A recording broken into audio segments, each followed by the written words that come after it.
Welcome into all the Scorpio rising signs of the zodiac to your July 2025 astrology video. Trust you're doing well. I'm Cosmic Girl and thanks for being here.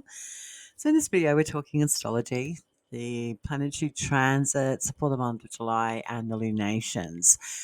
Before we get into all of that, we're going to talk about your chart ruler Mars.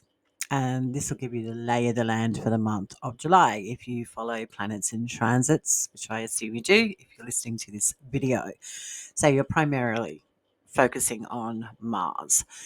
And the rest of the video is basically an astrology bonus. You get to hear about all the transits and the lunations, and I factor them into your natal chart as a Scorpio rising sign. Okay, so now let's talk about your chart ruler Mars, and then we'll get into all the good stuff of the astrology for the month. Okay, Scorpio rising signs, your chart ruler Mars is continuing its transit in Virgo, your natal 11th house, for the whole month of July. So Mars ingressed into Virgo on June 17 and will be here until the 5th, 6th of August 2025. Why this is going to be a pretty significant transit for you, Scorpio rising sign, is because Mars in January 2027 is going to be retrograding back in this natal 11th house. Now, retrograde planets do not mean everything falls to pieces. I would like you to reprogram your learning about when Mercury, Venus, Mars goes into retrograde, everything falls to pieces because these planets retrograde quite often. And if that was the case, then life would be completely chaotic. So that is not, in fact, true. Retrograde periods give you a lay of the land. It's like getting the results of an exam. You get to see the goods of what you've been engaging in. So your chart ruler Mars will be retrograding back in your natal 11th house of Virgo, January 2027. In the big scheme of things, that's not a very long period. It's like a year and a bit, year and change, year and a half. So what is happening for you now with Mars in the natal 11th house of Virgo is going to be revisited, and you are going to see the lay of the land when it retrogrades. Okay, so what is this transit all about for you? Any allies or beneficiaries, people that you socially engage with, are going to be super important right now. Whether you're utilizing their skills, their talents, or they help you, give you a leg up professionally, this would be the transit to seize, carpe diem, seize the day, and take advantage of people that can take you places. People that have excellent organizational skills. They're adept with numbers, facts, and figures.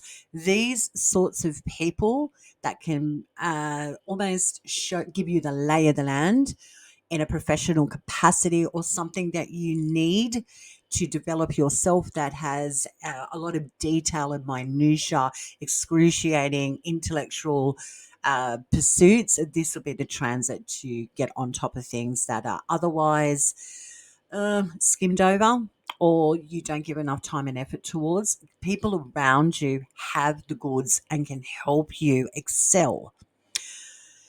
With that, this gives you almost a nervous feeling because if people are going to give you the tools, Scorpio rising sign, and show you the way, they're not going to do the job for you, but they will expect to see results.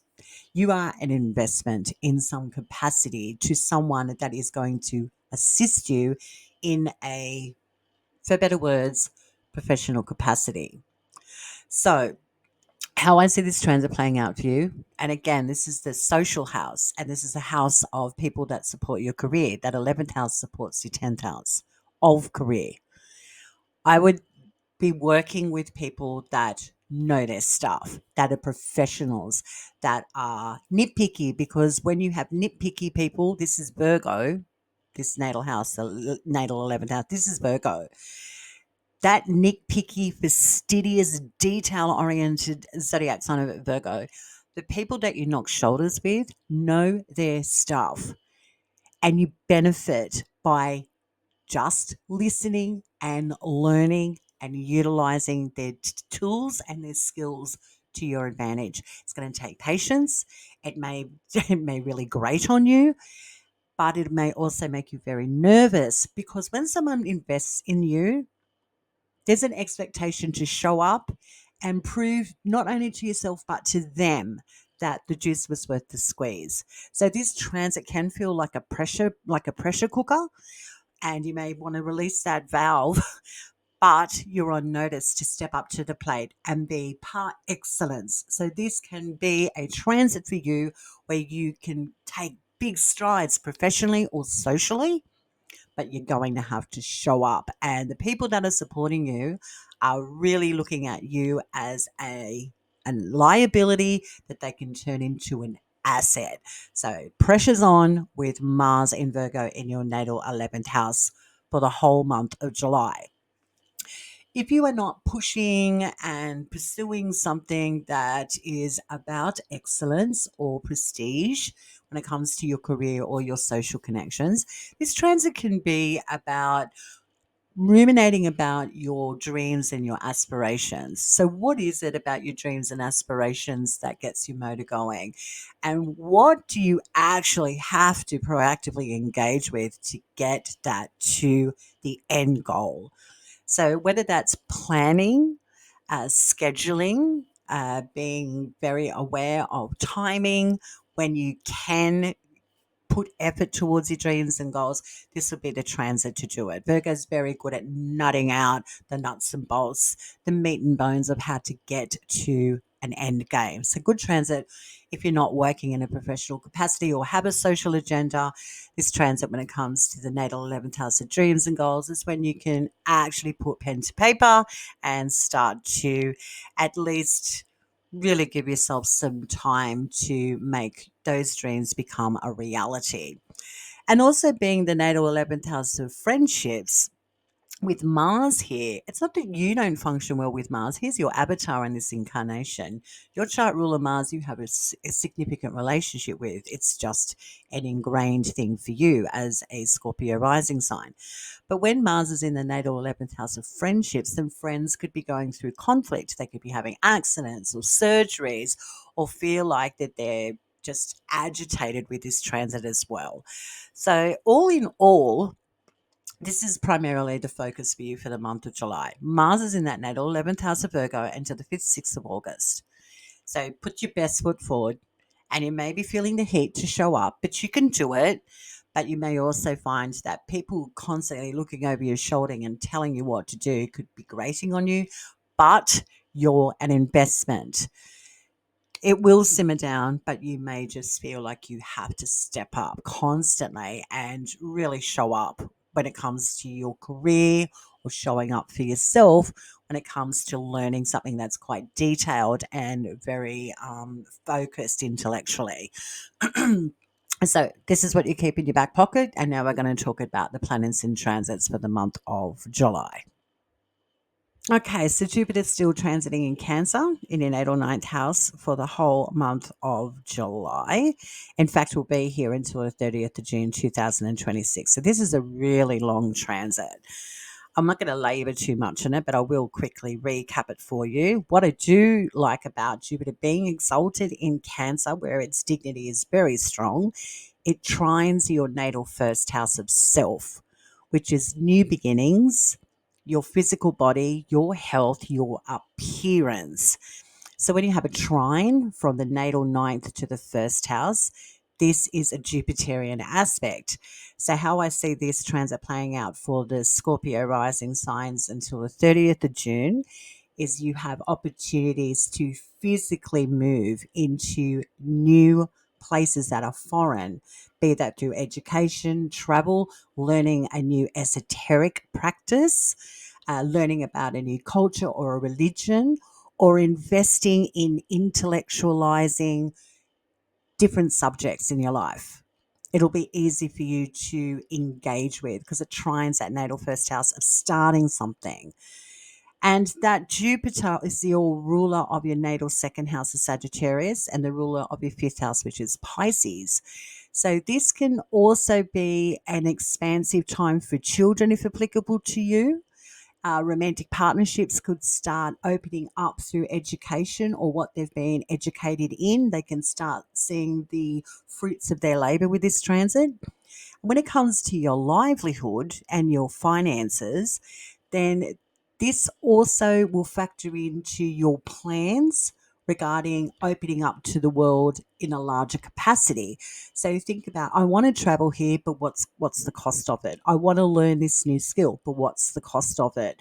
I want to practice astrology maybe, or a new divinatory tool. Well, what's the cost of it? Those things will factor into this transit as well. But all in all, Jupiter's exalted in Cancer in your natal ninth house, where your first house trines the ninth house. So you'll be able to organically connect with the world at large and be more optimistic about playing the big game that will help you financially and help open up your world. Looks really quite nice for you as a Scorpio rising with this transit. Okay, so now let's get into the chronological astrology for the month of July.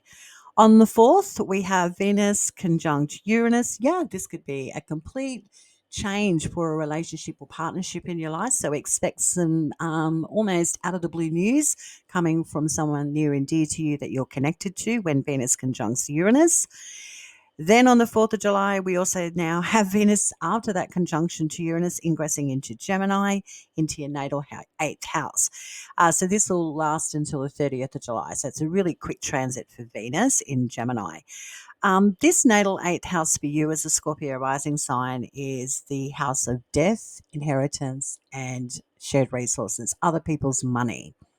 So with Venus in Gemini, this can be almost like, half in, half out transit. Can feel a little scattered when it comes to shared resources. So, money might be a subject that you and a partner of any nature is really trying to nut out something to do with an investment with this transit.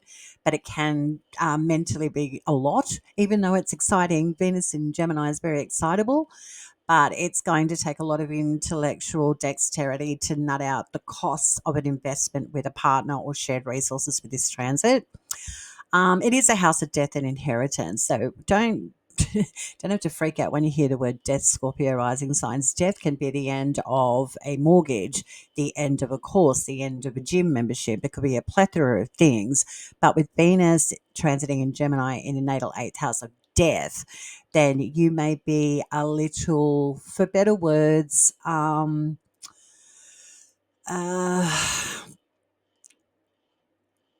a little concerned about a relationship or something that you really love, trying to end something with a connection.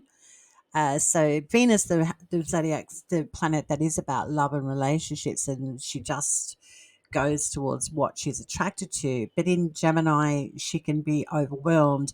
So when it comes to the topic of death in the natal eighth house with this transit, is you may struggle with ending a relationship or something that's near and dear to your heart. So watch for feeling a little bit torn. Venus and Gemini are very overstimulated. So it might be hard to find the words to end something in your life with this transit. And with the topic of inheritance in the natal eighth house, well, there could be maybe discussions about death and life policies, contracts. Inheritance topics can be swimming around you with this transit, but it also can indicate if you have a significant relationship in your life of any nature, they could be going through paperwork or discussing inheritance with this transit as well. So you might be dealing with the more denser things in life with Venus and Gemini in your natal eighth house. I personally astrologically like Venus and Gemini for keeping things lighthearted. But with that in the natal eighth house, that's not really well advised because the natal eighth house is about the more denser things in life, which is our financial connections, death and inheritance. So it can feel a little nerve wracking when we have to talk and deal with these topics and subjects. So, yeah, not the easiest of transits with Venus and Gemini in your natal eighth house until the 30th of July, but it's a quick transit. Whatever you may be engaged with at this time, it will be hit on the head pretty quickly. Okay, and we also have Neptune retrograding in Aries at 2 degrees. So the 4th of July astrologically has a lot going on. This really isn't newsworthy for me because Neptune hasn't been in Aries long enough to make a serious impact yet because it's only moved 2 degrees. If anything, you will probably start to see your visions regarding work, health, and services. Um, how they're working out for you. Like if you've started anything new regarding work, health, and services, you'll actually now be um, possibly ruminating if you're on the right track or if you need to temper things down with expectations with work, health, and services with this transit. It's really not too newsworthy for me with Neptune retrograding in Aries in your natal sixth house at 2 degrees from July 4 moving forward. Okay, so with that in mind, on the 4th of July, I would like to say to my US listeners out there, happy 4th of July. I hope you have a great day of celebration. Yes, so if you work with planets in transits and you think, oh, I've got a lot going on the 4th of July, then it can be a little chaotic, especially when a relationship or partner of any nature gives you a surprising uh, revelation or communication on this day. Could be feeling very like, oh, plans are really changing really quickly. It's that sort of thing on the 4th of July. We can handle it, and you can definitely handle it. Scorpio rising, you're ruled by the planet Mars. Okay, moving on to the 7th. Venus is sextiling Saturn and retrograde Neptune and trining retrograde Pluto. All in all, this is a great day to whistle while you work and get a job done. Just roll up those sleeves, do what you have to do, and all will be well at the end of the day. So it can feel like you really have to put a lot of energy out there when you are working or engaging with services or people. But at the end of the day, all is said and done on the 7th of July. Pretty cruisy day. Nothing too severe astrologically here for you. But we do have something that's newsworthy on the 7th of July. We have Uranus ingressing into Gemini, your natal 8th house, which we just talked about. So Uranus will be retrograding back into Taurus and won't be permanently in the zodiac sign of Gemini until April 2026. So I won't labor too long on this transit, but it does give you a bit of an opening and a bit of a peek behind the curtain of what's going on for a little while at least come 2026 moving forward. Uranus and Gemini. Wow. Now, Uranus hasn't been in Gemini for 84 years. So this is huge astrological news. Now, Uranus is the maverick of our solar system. Uranus is the awakener. Uranus is that electric shock that we don't expect. It's that slap in the face with a fish that we just cannot believe happened, but it did. But it shocks us into now. That's Uranus's function. Wake up.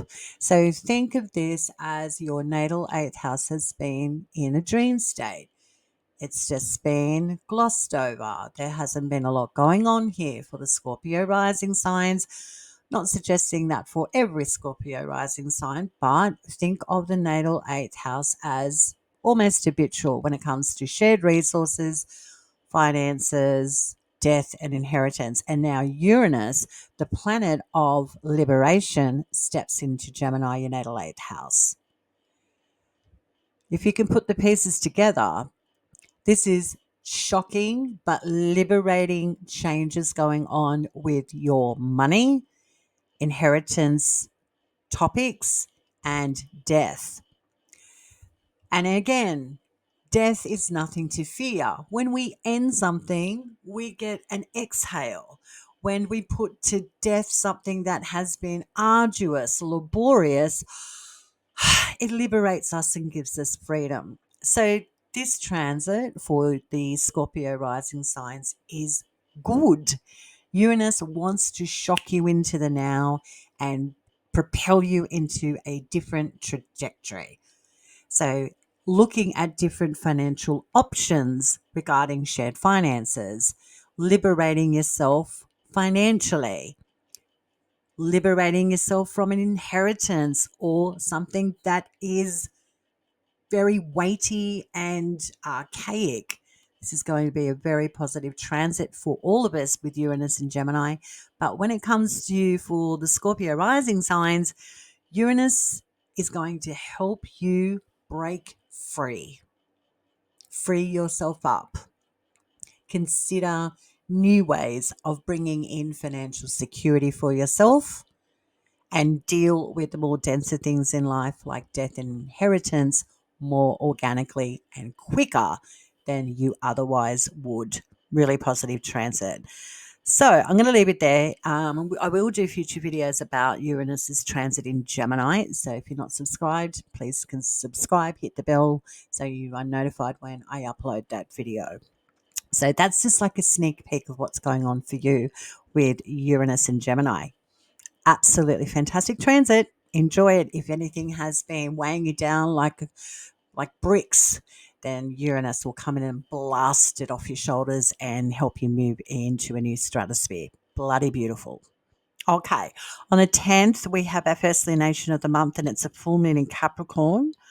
This one's at 18 degrees. It's in your natal third house. Okay.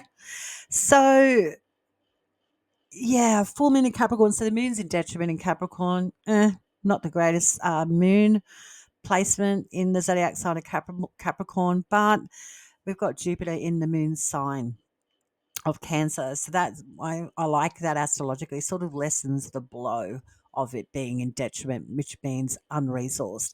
So this could be a completion for a sibling, or something to do with education or travel on the 10th of July.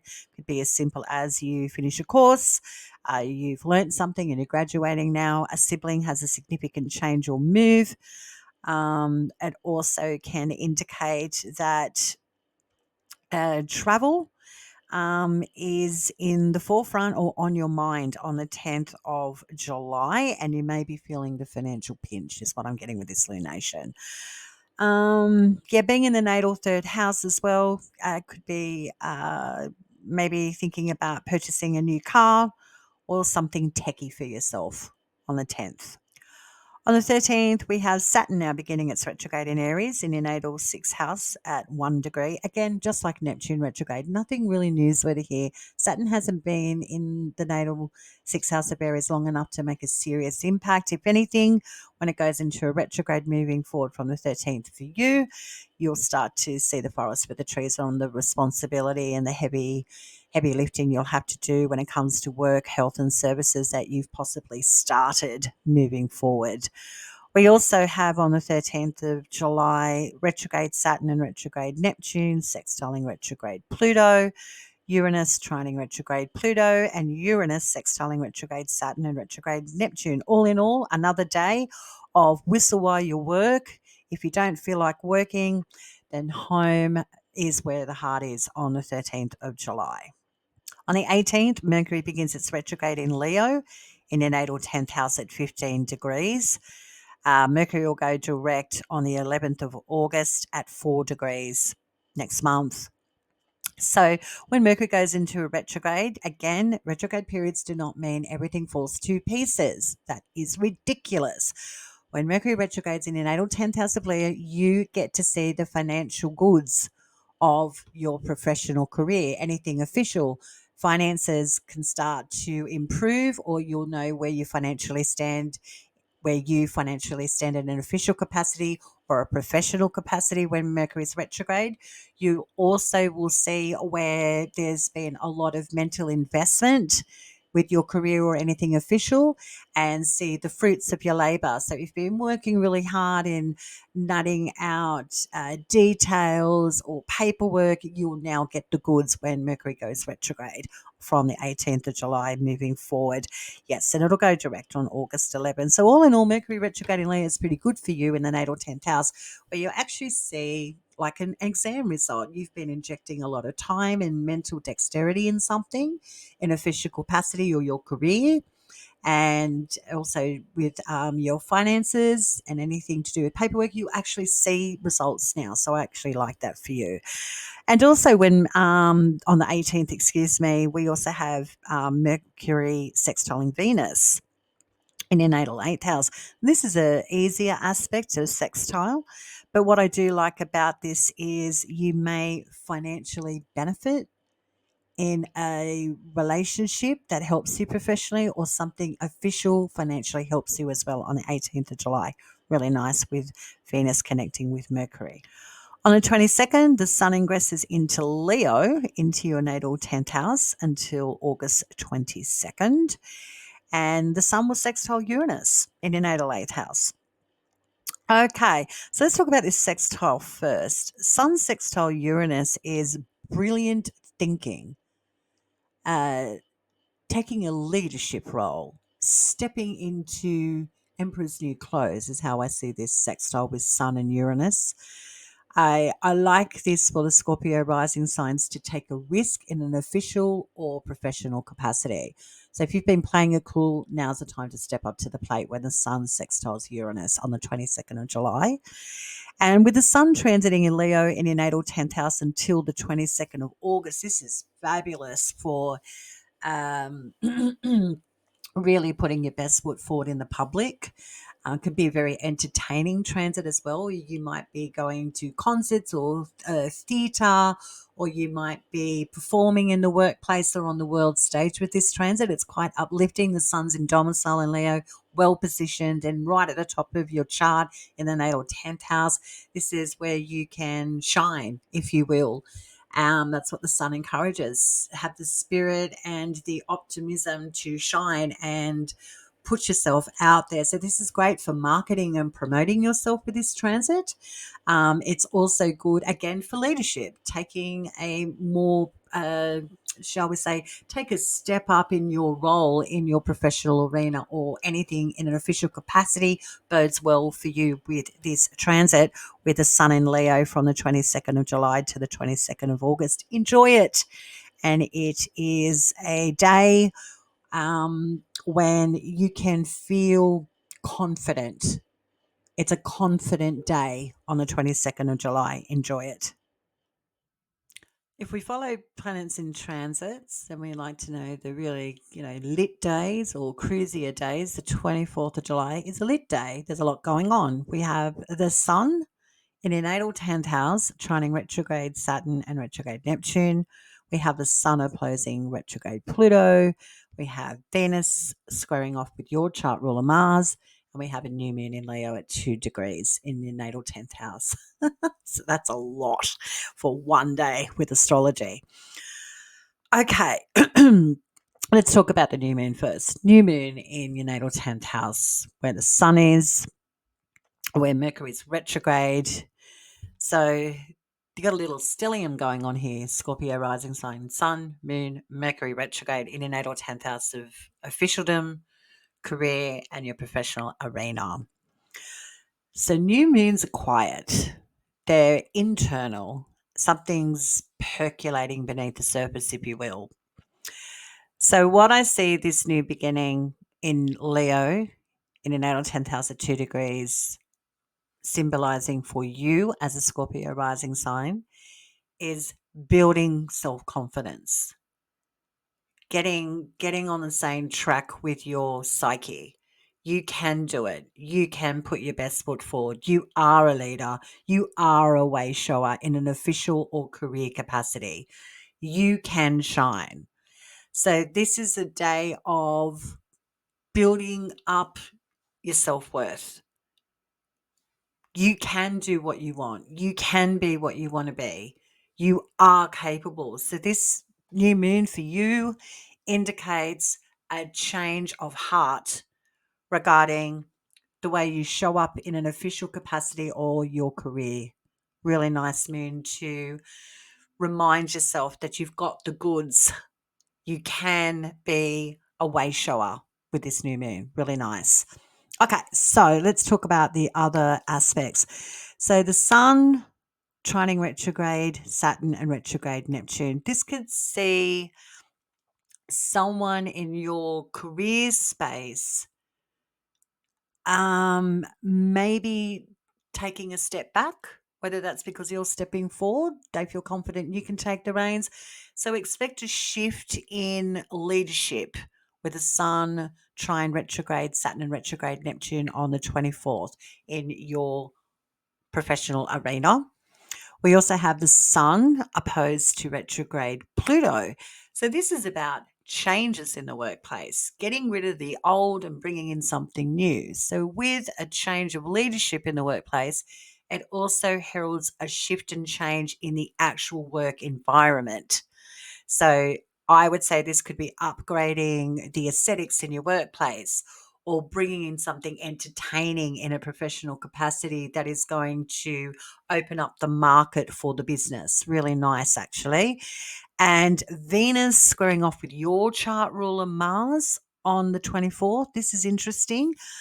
You may be, for better words, pushed and nudged in a direction by someone to take a financial opportunity or being asked for finances on this day. So watch for a bit of you owe me this or I need this from you, that sort of thing on the 24th of July. Someone's seeking out financial assistance from you on the 24th of July. Could be a little bit dodgy with Venus and Gemini, so watch for doling out your hard earned cash because you may not get it back. It's that sort of feeling I'm getting on the 24th when Venus squares your chart ruler Mars. Okay, so all in all, the 24th of July is a standout day astrologically if you follow planets in transits. On the 30th, we have Venus now ingressing into Cancer, into your natal ninth house, joining Jupiter until the 25th of August. So we've got the two benefic planets, Venus and Jupiter, working in unison in your natal ninth house of expansion, which we talked about. Now, Venus is the planet of relationship and love, and she's what she's attracted to. So when we're in the natal ninth house, we're going to move towards our heart's desire more organically, where we want to connect with different people, places, and places. We want to travel. We want to learn something. We're into esotericism. We're ready to open up our hearts and our souls to things that are bigger than us with this transit. So I like that the two benefics are working hand in hand in your natal ninth house of growth. So if you get an opportunity to step out of your familiar environment, take a risk, take a leap of faith, this will be the transit to do it with Venus in Cancer and Jupiter in Cancer in your natal ninth house from the 30th of July to the 25th of August. Beautiful, beautiful transit. On the 31st, we have the Sun conjunct a retrograde Mercury in Leo in your natal 10th house. Okay, this is where you get a contract, you get the intel, you get an official yes. So look out for that final pat on the back for a job well done. You may also be stepping into new shoes in a professional capacity on the 31st of July. Looks like you're getting some sort of professional recognition or something officially finally coming to a resolution. Really nice on the 31st of July for you for the Scorpio rising signs. Okay, so that's your astrology for the month. I trust you have a fabulous July of 2025. My goodness, can you believe it's July already? Wow, a lot going on astrologically. We've got this, guys. Not our first rodeo. When things are chaotic, we work well when we've got chaos and pressure. And I think that's what Scorpio rising signs this month of July is dealing with. A lot of pressure, a lot of heavy lifting going on. But your Mars, your chart ruler being in the natal 11th house of Virgo is fantastic. It really is a strong position for your chart ruler to be in. So capitalize on people that can take you places. Do the hard yards now. You'll be really glad that you did in the future, especially when your chart ruler Mars retrogrades in your natal 11th house of Virgo come January 2027. You will see the fruits of your labor. Enjoy. Till next time, stay cosmic.